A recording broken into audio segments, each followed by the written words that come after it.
Good afternoon. I'm Alice Rivlin, and I am delighted to welcome you to the Brookings Institution. And I'm even more delighted to welcome Sylvia Burwell, Secretary Sylvia Burwell, to this event at Brookings. I've known Sylvia a long time, over 20 years. When I first encountered Sylvia in the Clinton administration, I thought of her as that friendly, competent young woman who worked for Bob Rubin at the National Economic Council. I learned that Sylvia was the go-to person and the can-do person, and that was very, very useful kind of person to have around. I also learned that she liked to keep in touch with real people out around America, not just in Washington, and that she grew up in West Virginia. And one day, I found myself in a hard hat, deep underground in West Virginia, in a coal mine, with Sylvia, Bob Rubin, and Rich Trumka. But I wasn't the only one who noticed that Sylvia was competent and level-headed. The president noticed that, President Clinton, and by the end of the administration, she was the deputy director of the Office of Management and Budget. She had a distinguished career in philanthropy, where she had major responsibilities in not one but two big foundations. And then President Obama had the good sense to bring her back to Washington to be director of OMB. I was delighted. I have a strong affection for the Office of Management and Budget, and I always feel better when I know that the agency is in strong, competent hands. I also have a deep respect for the difficulties of that job because it was the toughest thing I ever did. But apparently it wasn't tough enough for Sylvia because she let the president talk her into an even tougher one. The Department of Health and Human Services is a vital agency of government that literally affects every single American at some time in their lives, often many times. At any time in history, running HHS effectively is a huge strategic and managerial challenge. But this may be the most challenging time of all because it includes implementing the Affordable Care Act. The ACA is a far-reaching, much-needed piece of legislation that's already providing millions of people with affordable health insurance and will impact the way Americans interact with their healthcare system for decades to come. It's complex. We don't do things simply in the United States. It gives states a lot of flexibility. It will play out differently in different parts of the country. It will change as we gain experience with what works and what needs fixing. Now, people in the academic world and at think tanks like this one often imagine that the hard job in government is making policy. No, it isn't. After the political battles are fought and the compromises are made, after the bills are passed and signed, the really hard job is to implement the policy on the ground. And that is Sylvia Burwell's job right now, to make the Affordable Care Act work, and she's here to give us a progress report. Sylvia.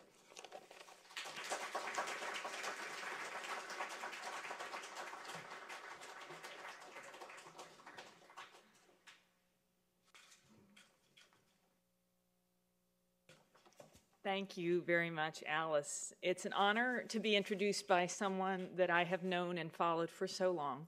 I'm sure most of you all know here that Alice was the original director of the Congressional Budget Office, as well as the first woman to head the Office of Management and Budget.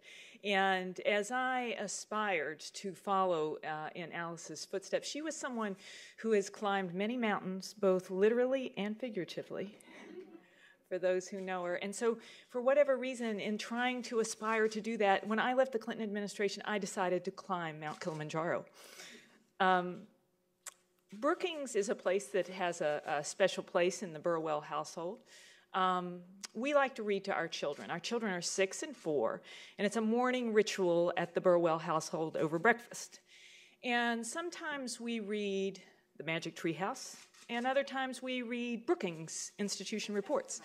And when my 6-year-old daughter found out that I was coming today, I don't see Kamal Dervish here, but I do have a message from my 6-year-old.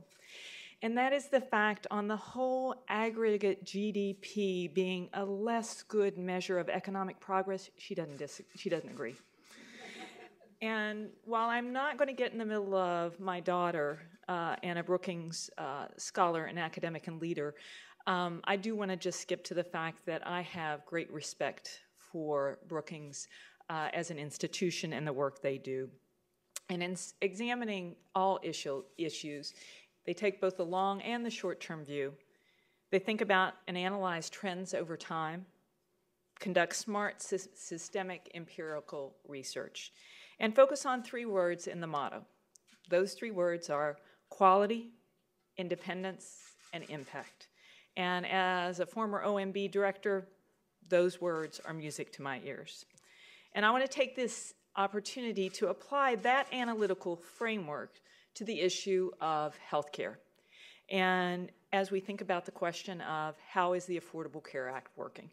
And then I'd like to share with you a little bit about how I'm thinking about the steps as we go forward. As someone who's managed across business, government, and large philanthropies, I've come to believe strongly in the importance of measurable impact. And when it comes to the Affordable Care Act, I think there are 3 basic measures. They are access, affordability, and quality. Are more people getting covered? Access and affordability. Are middle-class families shielded from suffocating medical bills? Affordability. Are we spending our dollars more wisely, both quality and affordability? And to all of these questions, I would submit that the answer is yes. When you consider the law through the lens of affordability, access, and quality, the evidence points to a clear conclusion.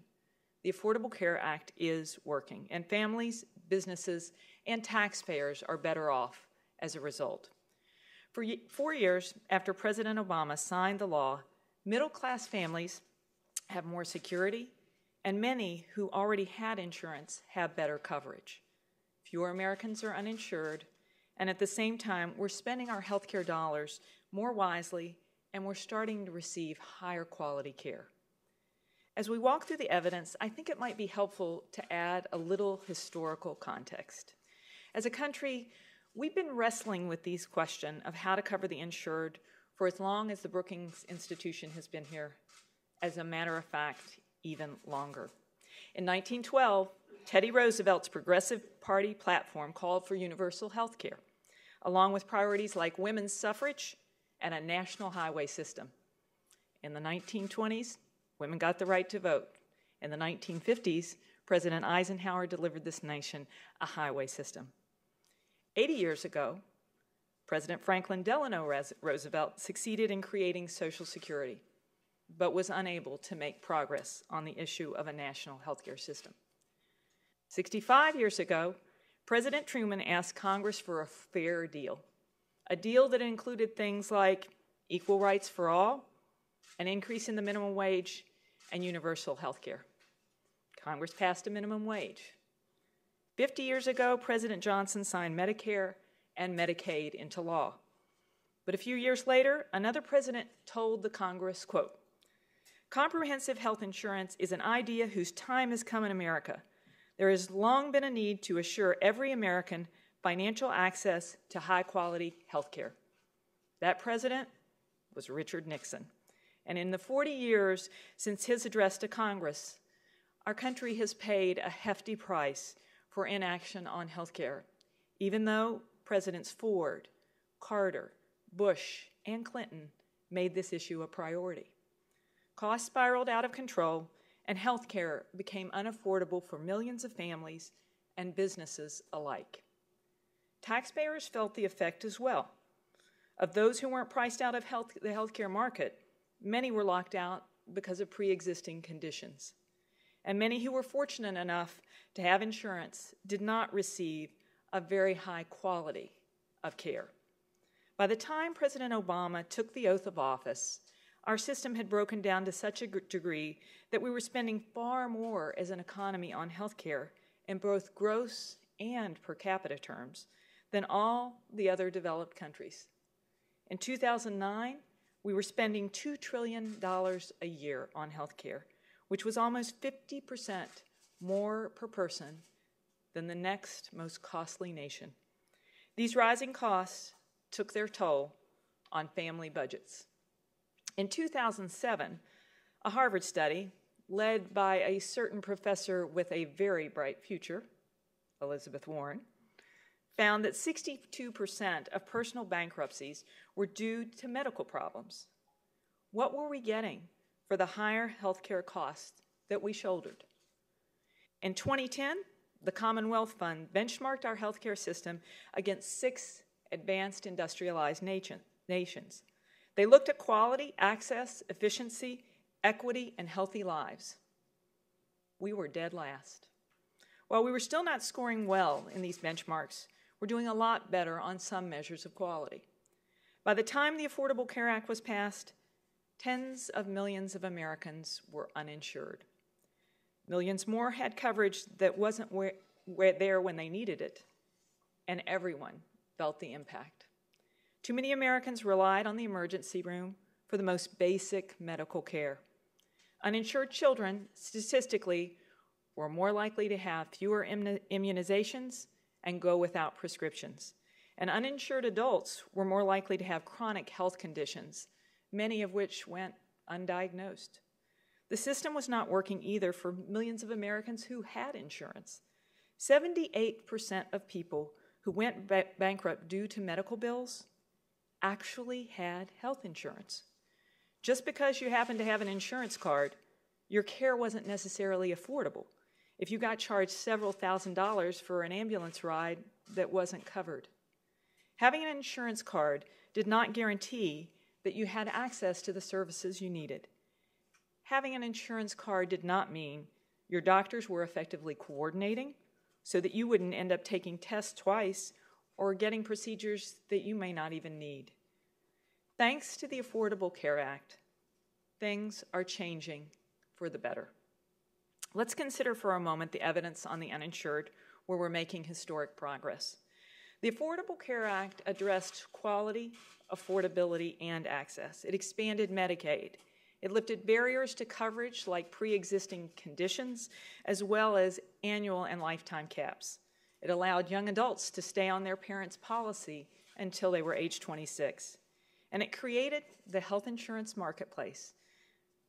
And insurance companies now can provide affordable coverage to consumers through that marketplace. During the last open enrollment, consumers chose from an average of nearly 50 plans. And I have some news for you when it comes to choice and competition. Today, we're able to announce that in 2015, there's been a 25% increase in the total number of issuers selling insurance in the marketplace. There's already real evidence these plans are affordable. Just last week, the Commonwealth Fund released a study showing that 70% of Americans with marketplace insurance plans feel they can now afford their care. And a majority say their premiums are affordable. It's no surprise, therefore, that when folks evaluate the success of the law, the marketplace receives much of that attention. Back in March, news reports suggested it would take something close to a miracle to reach 6 million people. Last week, we announced that 7.3 million people signed up for marketplace plans, paid their premiums, and have access to affordable care. 7.3 million people, to borrow a phrase from the Vice President, is a big deal. But I'm here to tell you, I don't think that's the number that we should focus on.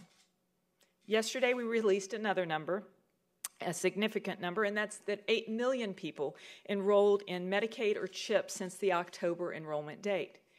And that's an increase of nearly 14% in terms of the monthly increases before that time. That's a significant number, but again, I don't think that's the most important number that we should focus on.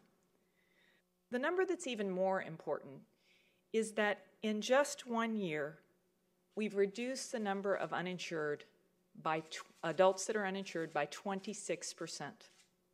To translate that, since 2013, 10.3 million adults are no longer uninsured.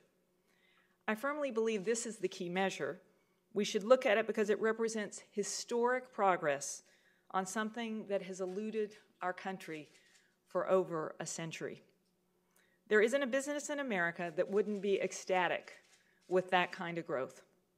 Ultimately, every number tells a story. And I want to share with you the story of Robert Mandler Jr., a Floridian who was uninsured. Robert's coverage, he signed up for the marketplace, and it took in effect on January 1st. On January 2nd, Robert went to see about a growth that he had on his tonsils. And I'm afraid that the diagnosis was bad. It was late-stage cancer. After prayer, perseverance, radiation, and chemotherapy, Robert is now cancer-free. Without health insurance, those treatments that saved his life would be $200,000. Under the Affordable Care Act for Robert, what we saw is he paid a $2,000 deductible, $1,500 in copays, and what was Robert's monthly premium? $118. And I want to read to you some words from Robert directly in his own words. I was not in favor of Obamacare, he said. Last year, I was not going to get health insurance, and I was going to pay the penalty. I'm very grateful to be where I am now. I must be one of the luckiest people in the world. I'm going to live and work and be productive. I would submit that Robert's story is not a story about politics. It's not a story of the left. It's not a story of the right. It's a story about affordability, access, and quality. When it comes to Americans who already had insurance, I'll be straightforward with you. Those of us who support the Affordable Care Act haven't done a very good job of making the case that this was something that helped those people. If you think about a mom or a dad sitting at their kitchen table, working out a family budget, it's a big deal that they're actually saving money, still getting better coverage, and have financial security. Many middle-class Americans have more money in their budgets because their insurance company is now required to spend at least 80% of their premiums on their health care. Families have saved an average of $80 that they can put in their electric bill or back in their grocery budget. Meanwhile, millions of seniors are saving billions of dollars on their prescriptions as we phased out the donut hole. More than 8.2 million seniors have saved $11.5 billion. Middle-class families are also benefiting from the real security that comes from knowing your health coverage will be there when you need it. Families no longer have to worry about losing their homes or having their hard-earned savings wiped away by an accident or an unexpected diagnosis. There's security in knowing that if you lose your job, you can purchase marketplace coverage, even if you have a pre-existing condition, and that you won't lose your insurance just because you get sick or get cut off, or if you need chemotherapy or some life-saving operation. A healthier and more financially secure middle class is good for business, who benefit from a healthy workforce, and consumers with more disposable income. The Bipartisan Policy Center reported last week that businesses lose $576 billion each year because of an unhealthy population. As the new law makes our population healthier, we should be able to bring this number down. Some of the biggest and most positive impacts that businesses and taxpayers feel from the law are actually in the area of costs. Since President Obama signed the Affordable Care Act, there's evidence that we have bent the cost curve when it comes to health care. We've now held down health care price inflation to the lowest level in 50 years. Premiums for employer-based coverage have been driven down as well.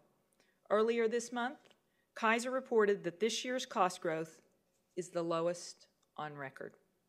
It's been projected that had premiums grown at the rate we saw over the previous decade, instead of the slower rate we've seen over the past 4 years, employer coverage would be $1,800 more today. If you're an employer, this means it's easier for you to hire workers. If you're an employee, it means you could be keeping more of that in your paycheck tomorrow. And if you're a taxpayer, it means a healthier economy. Improvements to our health delivery system are also having an impact on costs to taxpayers as we spend dollars more wisely. We've saved taxpayers $116 billion in spending Medicare dollars more wisely and by improving the quality of healthcare delivery. Or, in a further example, the accountable care organization models we're testing through Medicare are saving $370 million and counting. At the same time, they are delivering care that's more coordinated to beneficiaries and rewarding providers that do that. Taken together, I believe the evidence points to a clear conclusion. The Affordable Care Act is working. My job as secretary is to lead our efforts to keep it working and to help it work better. Like anyone in business, we want to learn from the things we got right and the things that we got wrong. We're taking that approach, and we have a four-part strategy moving forward. First is improving access and affordability through the marketplace. In order to make sure that Americans continue to get access and affordable choices, we have to get healthcare.gov right. To me, the formula for this is technology, management, and prioritization. We're checking off of the outstanding items from last year's to-do list, cleaning up the back-end functionality, and adding functionality for renewing and enrolling in coverage. We're prioritizing the most important issues and the areas to improve, consistent with our deadlines. We're focusing on giving ourselves the appropriate amount of time for testing, and we're very focused on security. Anyone who's ever managed a large-scale technology project knows that these projects are challenging and often require tough choices. We're prepared to make those choices and so that we can deliver the best consumer experience. Second is improving the quality for patients and spending every dollar wisely. We're testing new models in Medicare and Medicaid and reaching out to the business community to find solutions that we can all benefit from. Changing incentives to move from volume-based to more impact-based system. Investing in tools that can expand our capacity for change in the healthcare delivery system. Improving the flow of information so doctors can spend more time with patients and less time doing paperwork, and so they can coordinate more effectively with one another. Third is expanding access by expanding Medicaid. One of the first meetings I did was a bipartisan meeting with governors and said to all the governors, we want to work with you. We want to work with you to be flexible. We want to work with you to expand access to Medicaid. In the time that I've been there, we have added Pennsylvania, a state with a Republican governor, and we're hopeful that we can work together to do more in that space. Fourth is helping consumers understand how to use their new coverage, including the role of both prevention as well as wellness. Many of the folks who are newly covered haven't had health insurance in years, and some of them even never before. We want to make sure that folks know how to use their coverage, and we're partnering with organizations across the country to help them do so. I'd like to close with one final thought. As we work through these issues, I think we need a bit of a course correction when it comes to how we talk about these issues. And it starts with collectively turning the volume down. Surely we can all agree that the back and forth hasn't really helped those that we're trying to serve in terms of delivering for the hardworking families that we all try to serve. I prefer a Brookings type approach: quality, independence, and impact. A small business owner from Texas named Betsy Furler wrote a blog for the HHS blog. And what she talked about in that blog is she talked about what it was like to be uninsured. She's a small business owner. And then she talked about what it was like to be insured but not have a member of your family be covered because her son had a pre-existing condition. And she wrote about how for her family the Affordable Care Act is working. And I want to read to you a few of Betsy's own words. Recently, I was able to enroll my family, my entire family, Betsy wrote. Not only is my son finally covered, our premium is only half of what we were paying before. I was shocked to learn my prescriptions, which used to cost $280 a month, now cost $5. My family now has the financial security and tremendous peace of mind that comes with coverage. I don't have to work for someone else just for the health benefits anymore. I've launched my small business and can focus on expanding it. Betsy, Robert, mom and dads across the country, they're counting on us. They're our boss, and they deserve this to work. So let's move beyond the back and the forth, and let's move forward together. Thank you.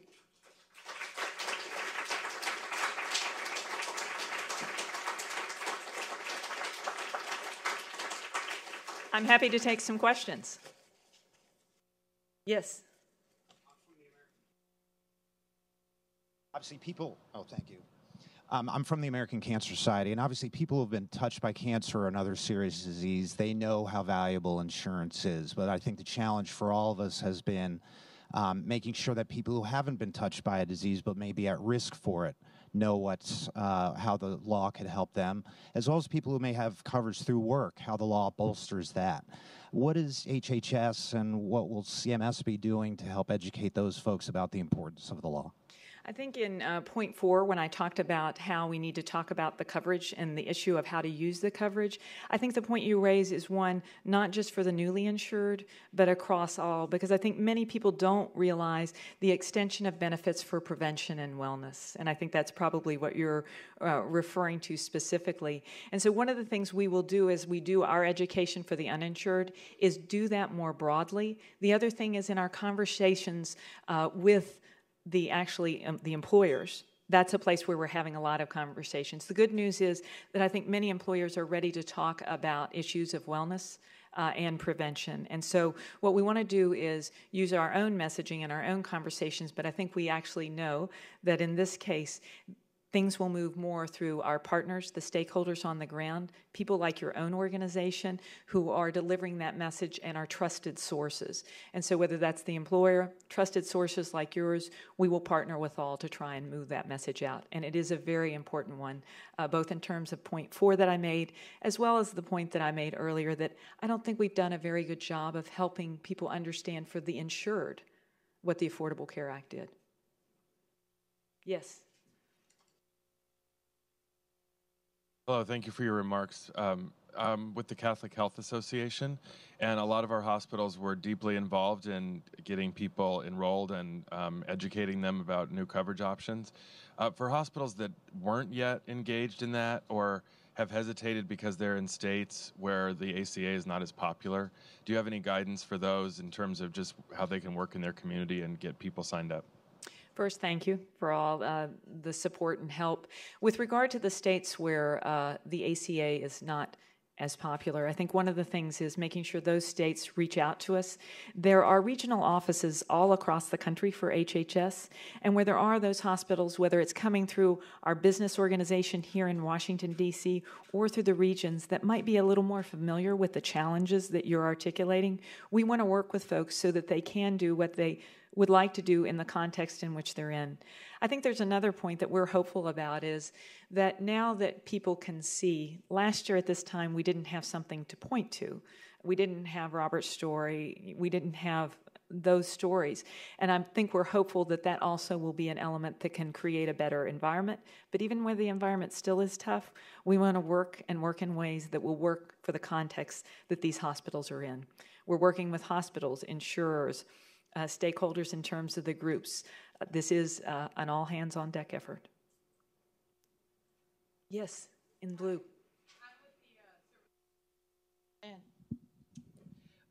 One of the things is we think the number of Latinos who are signing up for the law could be improved, and I'm just wondering your thoughts on how we can make a more concerted effort to get to that community and make sure our communities are covered. So I think it is a very important place, and we do believe that we can make progress, even more progress this year. I think one of the things that we need to do is listen to the feedback that we received last year about a number of challenges. Some of those challenges were technological. Some of the challenges came in other forms. And what we're trying to do is work through and make sure, whether it's through our navigators, through how we share information, through language issues, that there are a whole suite of things that we're working on to try and make it easier to engage in the system, and second, to make sure that we're sharing the information so that people can understand what it means in terms of the benefit that it will mean, and then work with the stakeholders that are closest to these organizations to help make sure whether it's how we phrase something, how we explain something, often those kinds of things are making a difference. So the thing that I think is important, and we have heard from probably some of you all here on the issues that we're challenging, please keep letting us know. The ones that we can fix, we're going to work to do that and do that as quickly as we can. Last question. In the back. Thank you. I'm with the National Center for Transgender Equality, and with all the great things that have been done, 4 years in, we still don't have implementing rules for the Act's civil rights provisions, and I think most people still haven't heard of those provisions, including most providers that I talk to. We've delivered hundreds of stories of healthcare discrimination to the department, and I'd like to know, are we going to see Section 1557 implementing rules this year? With regard to the timetable and the rules, that is something I think what we're most focused on is making sure as we are getting the system up and running that if there are issues of discrimination, that we are working through those. If there are cases, folks should let us know. Thank you for doing that. With regard to the question of the specific timing of the rule, not something that I am at this point ready to commit to a specific timetable on where we are on that. Consider the issue extremely important. I think you probably know the administration's commitment on a number of fronts to the issues around making sure that there is access and that the access is not discriminatory. That cuts across a wide range of issues. We want to continue to work to make sure that we're enforcing the law and understand the importance of the issue of that specific provision. Thank you. Thank you very much.